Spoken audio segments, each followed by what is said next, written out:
بس يا بنات، انا صحيت كده معاكم وقلت اعمل كوبايه قهوه. انا من الناس اللي بيحبوا يا بنات يشربوا القهوه بالميه العادي من غير اللبن. يعني انا بشرب القهوه بالميه، بعملها كمان بميه ساقعه.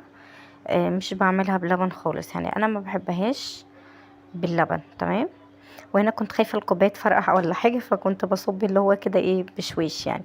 والكوبايات دي يا بنات اللي هي الكوبايه التركي، طلعت شربت الكوبايه القهوه. انا بحب اشربها في الشباك، يعني اغير نفسيا كده. وادعولي يا بنات، ادعولي ان انا اخرج كده واخد شقة في مكان ما يكونش قدامي اي بيوت، لان انا من محبين ان انا ما يبقاش قدامي اي حد. تمام. المطبخ عندي ما كانش متكركب قوي بصراحة، وما كانش فيه مواعين كتير، يعني كانت حاجات بسيطة. آه ما كانتش حاجات كتير قوي قوي يعني. فدخلت قلت انضفه هو الاول، لان الريسبشن عندي كان مليان اكتر وكان مبهدل اكتر. علشان طبعا انتوا عارفين الاولاد بيلعبوا، يعني اكيد ما فيش طفل هيخش يلعب في المطبخ، فبيلعبوا بره في الريسبشن. فهو اكتر مكان بيتبهدل. تمام. فدخلت خلصت المطبخ بسرعه، وما كانش عندي حاجات كتير، يعني الحمد لله رب العالمين ما كانش عندي مواعين كتير. كل المواعين اللي قدامكم دي انا كنت غسلاها وسايباها تتصفى، علشان ابقى رشتها مكانها. يعني علشان ايه؟ لو انت حطيتي المواعين بتنقط كده في المطبقية اللي هي بتاعه المطبخ نفسه، هتكمكم وهتعمل لك ريحه وحشه. فالافضل ان انت تجيبي الصفايه دي تصفي عليها المواعين. تمام. وبعدين تبقي بقى ترجعي تنقليها عادي. فقبل يا بنات ما نبدأ في الفيديو وندخل في الفيديو، صلوا على سيدنا محمد عليه أفضل الصلاة والسلام. ولو أول مرة تشوفيني، أنا أسماء ودي قناتي، ولو عجبتك القناة ما تنسيش تعملي لايك واشتراك وتصلي على سيدنا محمد عليه أفضل الصلاة والسلام، وتكتبي لي تعليق حلو زيك. وأتمنى بجد إن انتوا تشتركوا وتنضموا لعيلتي الصغيرة اللي بإذن الله هتكبر بيكم. بس فهنا يا بنات كنت خلاص خلصت المواعين، غسلت اللي هي البتاع اللي بحط فيها الإزازة بتاعة البريل. و كان عندي الحوض كان نايم، كان عايز يتغسل غسلة كويسة. فابتديت ان انا اغسلها، وقلت كده اخد معايا الحنفية ولا هي المكان اللي فوق وازازة البرد. انتوا عارفين الحاجات اللي هي بتكون على على الحوض. بس فغسلتهم معايا بالمرة. و ابتديت يا بنات، شفتوا كان الحوض عندي كده فيه نقط يا بنات صفرة. تمام. فانا كنت قلت لكم قبل كده في فيديو ان دي علشان بس الرخامة طلعت يعني، مع انه والله الراجل واخد مننا سعر غالي، ولكن هي طلعت مش غالية. تمام. فاي بقعة شاي او اي حاجة يا بنات بتبقع فيها بسرعة جدا، يعني بطريقة رهيبة. لو نقطة جت كده فبتروح معلمة. بس فغسلتها وابتديت ان انا اغسل الفوطة والحاجات اللي احنا بنستخدمها عموما يعني. المهم انتوا عاملين ايه واخباركم ايه؟ وحشتوني من الفيديو اللي فات للفيديو ده، وحابة اخد رأيكم. الفيديوهات حابينها تنزل كل قد ايه؟ يعني كل اسبوع، كل يوم، كل يومين، الساعة كام كده؟ يعني قولوا لي رأيكم برضو. و حابين افكار ايه؟ يعني اللي عنده افكار عايز يقترحها علينا او يقترحها عليا، يعني يقترحها برضو.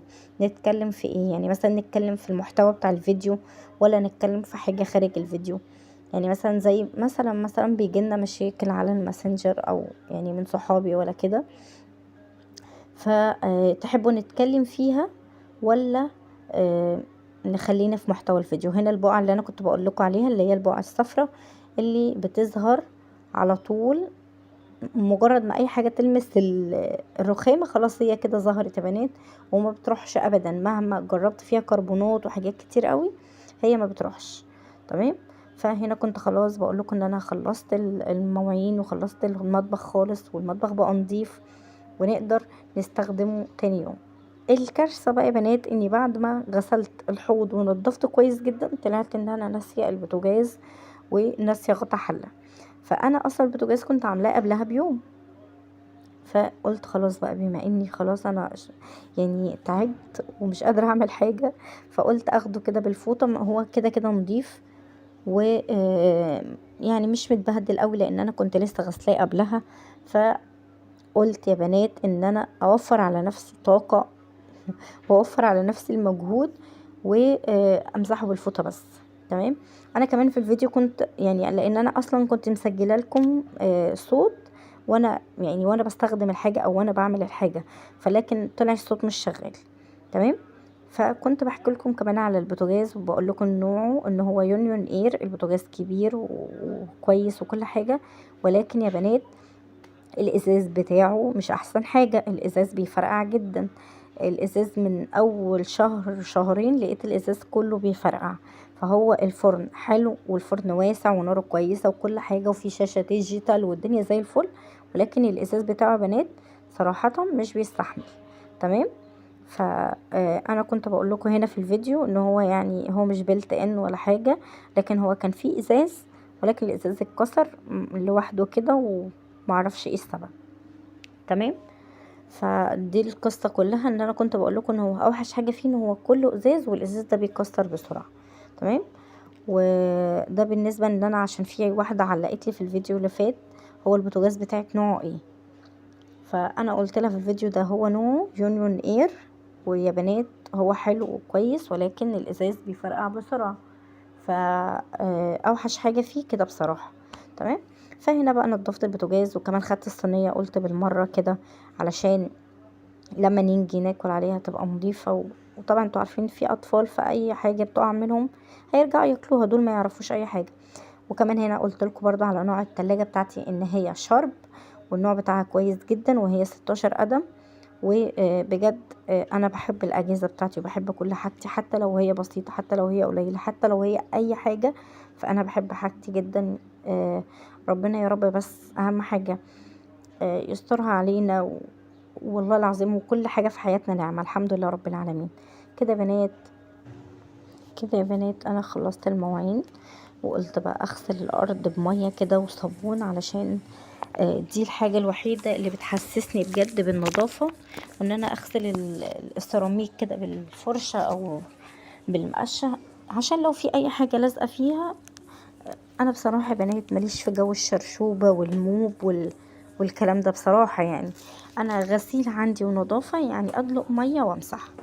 برضو دلق المية ده بيكون في المعقول، يعني انا مش بدلق اي مية وخلاص، او مش اللي هو بقى بهدر في المية، لا انا بدلق المية المعقولة اللي تنضف بيتي، وفي نفس الوقت مبقاش انا يعني حرام عليا وعمالة ادلق مية على الفاضي. لا، انا خلصت اللي انا يعني محتاجاه، وعادي بقى في الحنفية تاني في الشباك علشان اغير الجو بتاع الشقة، لان حتى لو الشقة آه نظيفة وانتي يعني عاملة كل حاجة فيها ومش سايبة حاجة متبهدلة، الا ان الهواء اللي بيخش من البلكونه او من الشباك والشمس بيغير الجو والنفسيه والطاقه السلبيه اللي في الشقه كلها. بس فهنا قلت بقى اجي كده على الحاجات اللي متبهدله، الم الهدوم اللي مش نظيفه، يعني زي ما انتوا شفتوا الدنيا كده الصوره بتشرح نفسها يعني. بس ف بجد يا بنات والله الامهات دي بتتعب قوي قوي. انا عرفت دلوقتي ان امهاتنا فعلا كانوا بيتعبوا جدا جدا جدا كمان.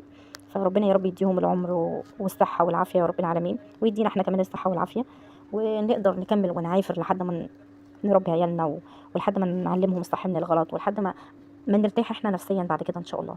فهنا يا بنات كان في حبه غسيل كده انا نشرتهم، قلت بقى علشان ما اقعدش اللي هو ايه اسيبهم ويتركنوا وبعدين يوسخوا تاني وريحه كمكم وانشر بلاها، يعني قلت ايه اخدها من قصيرها ما دام انا بروق بقى ترويق بترويق، واروح ايه نشرهم بالمره. بس فهم ما كانوش كتير اصلا، قلت اخلص منهم بالمره علشان يعني ما ارجعش اقول ده في عندي كذا ده في عندي وابقى قاعده برده مش مرتاحه يعني لان انا اصلا عارفه طبع الستات طول ما في حاجه في البيت ده اصلا احنا بنبقى قاعدين كده، ويا ترى التراب اللي فوق الدولاب بقى هنضفه ازاي، يا ترى السرير تحته متبهدل، يعني احنا من نفسنا ما بنرتاحش ما بنريحش دماغنا. فلا، قلت اخدها من قصيرها احسن وانشرهم عشان يبقى بالي مرتاح وابقى رايقه واخلص اللي ورايا كده يعني. المهم انتوا يا بنات عاملين ايه وقولوا لي كده الاولاد اللي هم اولادكم يعني اللي في ثانوي عام، وربنا يا رب يا رب كده كل واحد في ثانوي عام يفرح قلب امه ويفرح قلب ابوه بنتيجه كده ترضيه ان شاء الله، ويا رب ما يضيع لهم تعب ابدا، وما يضيعش لحد تعب ابدا ابدا لاي طالب ولا طالبه يعني. ربنا يا رب ينجح اولادكم جميعا ويفرح قلبكم بيهم، واعيش انا كمان لحد ما اشوف اولادي كده في ثانوي وفي الجامعه ويتخرجوا باذن الله يا رب. انا ابتديت بقى يا بنات ارجع كل حاجه مكانها، انا ما بقتش عارفه اصلا ابدا منين واعمل ايه، بس قلت ايه يلا اهو بعمل اي حاجه، المهم ان الشقه تنضف وانا احس براحه نفسيه والدنيا تتظبط. ده الكشاف يا بنات اللي انا كنت بقول لكم عليه، اللي هو يعني في اول فيديو كده كنت جربته كان ضرب كده وفرقع. فجيت اشم ريحته لقيت ريحته مشيطة كده، فتقريبا ده علشان كان جاي من برا، فالكهرباء مختلفة من برا عن هنا. ما علينا. المهم ان انا ابتديت ان انا ارجع كل حاجة تاني مكانها، الحاجات اللي عايزة تتنفض، الانتريه، الكلام ده كله ابتديت ان انا انفضه بقى وارجع كل حاجة مكانها كده، بحيث ان انا احس ان انا عملت اي حاجة او اي انجاز في اليوم، مبقاش صحيت بدري على الفاضي. بس فابتديت بقى ان انا انفض الانتريه كده وارجع كل حاجة مكانها. طبعا انا سرعتلكوا اللقطة دي اسرع حاجة علشان ما يبقاش الفيديو ممل يعني اكتر من كده، فاهمين؟ ما بقاش طولت عليكم الفيديو اكتر مما هو طويل. بس فابتديت ان انا ارجع كل حاجة مكانها، الحاجة اللي مش في مكانها برجعها. في فتافيت طبعا على الانتريه من قعدة الاولاد وكده، انفضهم. المخدات انفضها وارجعها مكانها، يعني اي حاجة موجودة كنت بشيلها. السجاد زي ما انتوا شفتوا نفضته تنفيذ كويس ورحت مرجعاه. كنست طبعا تحت الانتريه وجنبه في كل مكان، ونفضت برضو السجادة اللي هي كانت جنب الشاشة كويس جدا ورجعتها. المهم ان انا ما خليتش حاجة على حالها يا بنات، قمت شقلبت الشقة كلها الصبح. وجيت هنا بقى تعالوا بقى كده طبعا نشغل القرآن شغلت ونفتح الريسبشن عشان نحس القرآن زي براحة ما النفسية انتم بجد. يعني شايفين. انا الراحة النفسية شغلت بالنسبة لي الشاشة ان اشغل علشان القرآن. اشغل شغلت القرآن، القرآن فخلاص حسيت ان وبالنسبة لي يا الدنيا ابتدت بنات ان تهدى من انا حواليا، اشغل الشاشة ومع القرآن كمان واشغل فمفيش القرآن راحة ده نفسية بعد كده. معناها ربنا يا رب يدوم الراحة علينا بجد، نعمة البيت. يعني الراحة النفسية. ودي اكتر قناة قناة بحبها اللي بتجيب قرآن فعلا. مصر القرآن دي اكتر قناة انا بحبها، بتجيب اصوات شيوخ كتير جدا واصوات جميلة قوي قوي قوي. بس كمان ما تنسيش فبالنسبة عشان لي حب البيت اللي حلوة والدتك يعني يعني اللي هو النسيم ده بيحرق تحفة. بس دخلت هنا جبت جردل مية، حطيت فيه مية ساقعة عادي، وحبة اللي هو الاريال اللي هو بريحة العود. هنا يا بنات قلت اولع عود بتاع ده، عارفين انتوا الفحم اللي هو ما بيعملش دخان ده.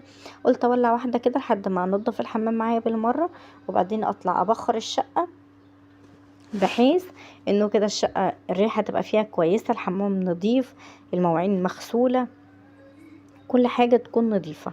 فبالفعل قلت هنا انضف الحمام لحد ما الفحمة يعني تولع ويعني ايه، فاهمين؟ اللي هي تولع وتصفى كده عشان اقدر استخدمها في في البخور. تمام. جيت يا بنات هنا بوريكم الحمام بقى، كان حالته بجد كان ميؤوس منها، بس انا ما كنتش قادره اصور، ما كنتش عارفه اصور ازاي، فاهمين؟ لو ما كنتش عارفه يعني هصور ازاي واغسل ازاي واعمل ازاي. فحاولت على قد ما اقدر ان انا اجيب لكم كده ايه حاجات على السريع يعني.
ده يا بنات كان لخبطة في المونتاج.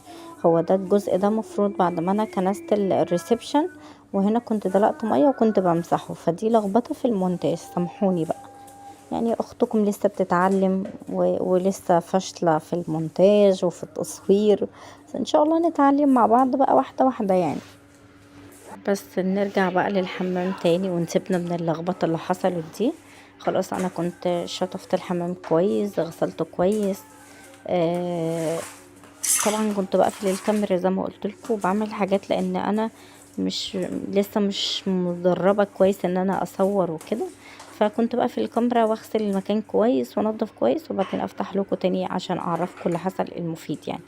المهم يعني كده كان خلاص الفيديو شبه بيخلص معايا، وكان يعتبر خلاص الفيديو. بصوا هنا يا بنات، لقيت حاجه كده جنب القعده، مش عارفه هي سلك مواعين ولا ايه، كانت عامله السواد اللي انتوا شفتوه ده، فغسلتها كويس قوي قوي قوي علشان ما تعلمش بس في الارض، ونضفت المكان كويس جدا جدا جدا علشان ما يسيبش اثر لاي حاجه.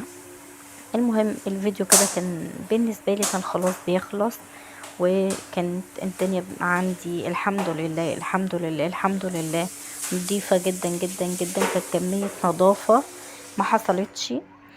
فأتمنى الفيديو كان خفيف على قلبكم، ويكون فاتكم بأي حاجة ولو بسيطة، شجع أي واحدة فيكم.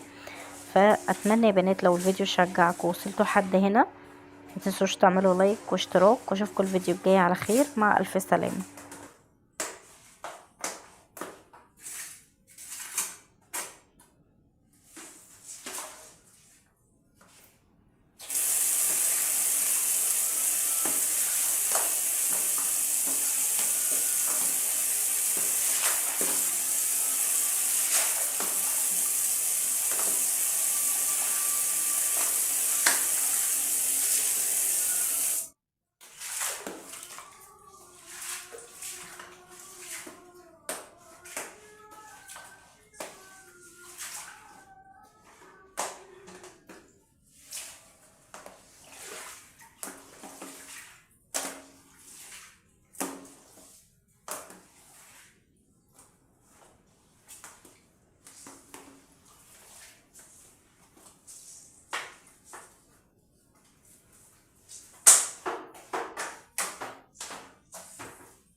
كان نفسي بجد تكونوا شامين الريحة اللي انا شماها دلوقتي.